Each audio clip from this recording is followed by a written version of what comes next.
Hey everyone, welcome back to today's Explainer. If you've ever turned on a financial news network, you've probably seen the madness. Ticker tapes flashing red and green, insane charts, and pundits screaming about bulls and bears. It kind of feels like this incredibly intimidating, chaotic world, right?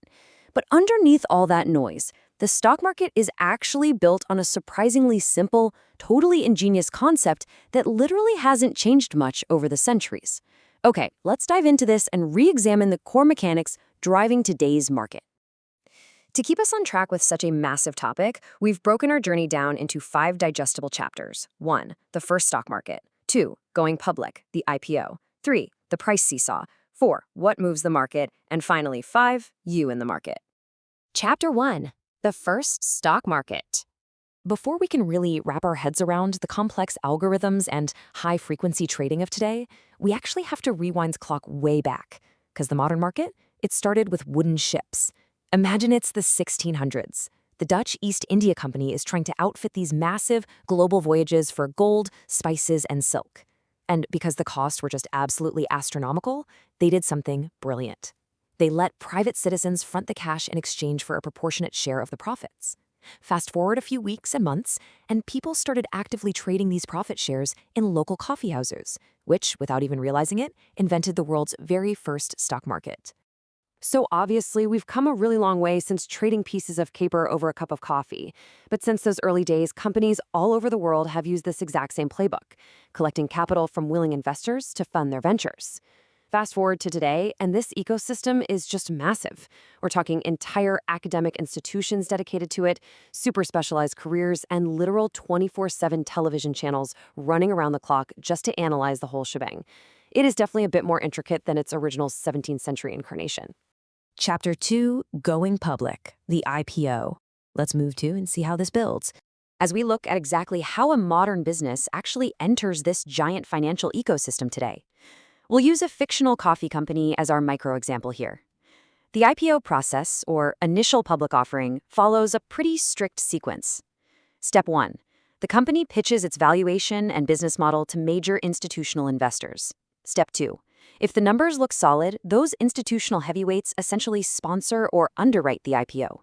And then, Step 3, that IPO acts as a launchpad. It thrusts the company right onto the official public exchange, where market forces totally take over, and anyone can grab a piece of the equity. And we throw the word stock around all the time, right? So the crucial point is really understanding the legal reality of what a stock actually represents. You aren't just betting on some random ticker symbol on a screen, you are literally purchasing partial equity. Your investment capital is the lifeblood that lets that company scale, which gives you a very real stake in whether they succeed or fail. You legally own a tiny, tiny fraction of that coffee enterprise. How cool is that? Chapter 3, The Price Seesaw. Once our coffee company is out there on the public market, its price enters this constant state of flux. It's basically a giant loop of supply and demand driven entirely by market sentiment. Look at the left side here, success and demand. If the company is growing and scaling successfully, buyers see that potential. Demand shoots past the limited supply of shares, and boom, the stock price and the overall market value go up, making current shareholders pretty happy. But looking over at the right side, decline and selling. If earnings somehow miss the mark, investor fear totally takes over.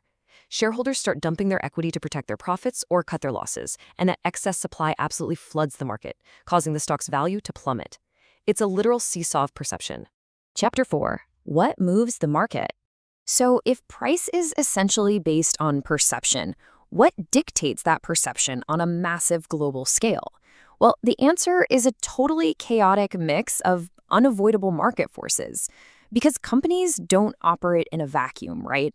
On any given day, our little coffee company might be dealing with fluctuating prices of coffee beans because of bad weather, or sudden changes in production tech, or shifting labor costs. And then you have internal stuff, like abrupt leadership changes or maybe a wave of awful PR.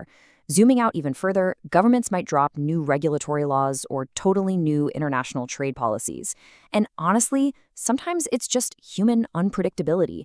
Big investors might suddenly sell off equity just because they want the cash for a personal project. All these variables are constantly colliding, creating the day-to-day noise that shifts how the market feels. Now, what's really interesting about this slide is that beneath all those logistical variables, there's a pretty profound truth. We really like to think of the market as this purely mathematical, rational machine, but ultimately, it is deeply psychological. Just appearing to lose value often sparks a panic where you lose actual investors, creating this crazy self-fulfilling prophecy that drains a company's real valuation. Because of this, human confidence, or the sudden lack of it, is the ultimate driver. It's that elusive, difficult-to-track variable that has the sheer power to trigger everything from euphoric economic booms to massive, devastating financial crises. And because the whole system is so heavily swayed by unpredictable human emotion and a million external variables, financial experts generally split market participation into two distinct camps. On the right, you've got quick cash. This is trying to perfectly time the market over a few days or weeks. Experts will be the first to tell you this is highly unpredictable and super vulnerable to those sudden, hard-to-track variables we were just talking about. But over on the left, you have long-term investing. This is what the professionals generally push for. They build these massive, complex algorithms to up their chances, but at the end of the day, they're relying on one historical trend. Over the span of many years or decades, well-managed companies tend to grow and bounce back from short-term panics. It's just a much more reliable approach. Chapter 5. You and the market. Okay, so we've talked about institutional heavyweights and massive global economic forces, but why does all this actually matter to you right now? Well, it matters because the game has fundamentally changed. For the longest time, the stock market was basically an exclusive VIP club for the wealthy and well-connected. But the dawn of the internet completely shattered those barriers. Today, everyday retail investors have totally democratized access. You can literally pull out your smartphone and execute a trade with the exact same ease as a multi-million-dollar hedge fund. If you take a little time to build up your financial literacy, you have the equal power to trade, to back the businesses you actually believe in, and to actively pursue your own long-term wealth. So we've seen how a desperate need to fund wooden ships evolved into this globally accessible, profoundly influential financial ecosystem driven by human confidence. The barriers to entry are completely gone, and the tools are sitting right there at your fingertips. The stock market is officially open to everyone. So the only question left to answer is, with all this knowledge in hand, are you ready to take that first step, embrace the seesaw, and get invested?